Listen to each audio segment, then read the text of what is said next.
হঠাৎ করেই বাংলাদেশের আকাশে নিষেধাজ্ঞার মুখে পড়েছে ভারতের বাজেট ফ্রেন্ডলি এয়ারলাইন হিসেবে পরিচিত স্পাইসজেট। ফলে বিমান সংস্থাটিকে ভারতের পূর্বাঞ্চলগামী গন্তব্যে পৌঁছাতে বিকল্প রুট ব্যবহার করতে হচ্ছে, যা দেশটির যাত্রী পরিবহনে চতুর্থ বৃহত্তম প্রতিষ্ঠানটির জ্বালানি খরচ অনেকটাই বাড়িয়ে দিয়েছে।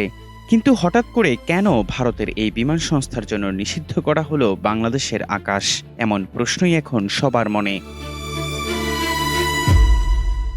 জানা যায়, বকেয়া এয়ার নেভিগেশন চার্জ পরিশোধ না করায় সংস্থাটির বিরুদ্ধে ঢাকা এই পদক্ষেপ নিয়েছে। ভারতীয় সংবাদ মাধ্যম এনডিটিভি বলছে, আকাশ সীমা ব্যবহারে বাংলাদেশের এই নিষেধাজ্ঞার কারণে স্পাইসজেটের পূর্বগামী কিছু ফ্লাইট এখন দীর্ঘ পথ ঘুরে চলাচল করছে। বিশেষ করে কলকাতা থেকে গুয়াহাটি ও ইম্ফলগামী ফ্লাইটগুলো বিকল্প আকাশপথ ব্যবহার করতে হচ্ছে। Flight tracking platform flight radar 24 এর তথ্য অনুযায়ী কলকাতা গুয়াহাটি ও কলকাতা ইম্ফল রুটের ফ্লাইটগুলো বাংলাদেশের আকাশ সীমা এড়িয়ে চলছে। বিশেষজ্ঞদের মতে, স্বল্প দূরত্বের পূর্বাঞ্চলীয় রুটে সময় ও জ্বালানি সাশ্রয়ের জন্য ওভার ফ্লাইট অনুমতি অত্যন্ত গুরুত্বপূর্ণ। বাংলাদেশের নিষেধাজ্ঞা ও ঘুর পথে চলাচলের এই পরিস্থিতি দীর্ঘস্থায়ী হলে জ্বালানি খরচ ও পরিচালন ব্যয় বাড়তে পারে। এমন এক সময় এই পরিস্থিতি তৈরি হয়েছে যখন স্পাইসজেট ইতিমধ্যেই আর্থিক চাপে রয়েছে।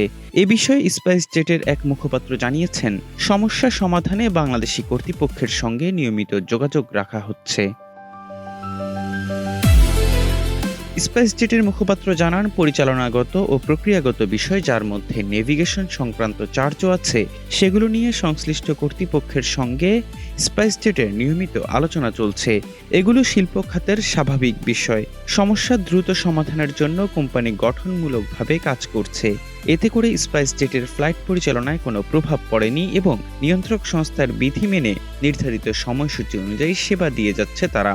তবে খাত সংশ্লিষ্ট পর্যবেক্ষকদের মতে, বাংলাদেশের আকাশ সীমা ব্যবহারের উপর আরোপ করা এই নিষেধাজ্ঞা দীর্ঘায়িত হলে পরিচালন ব্যয়ে অতিরিক্ত চাপ তৈরি হতে পারে।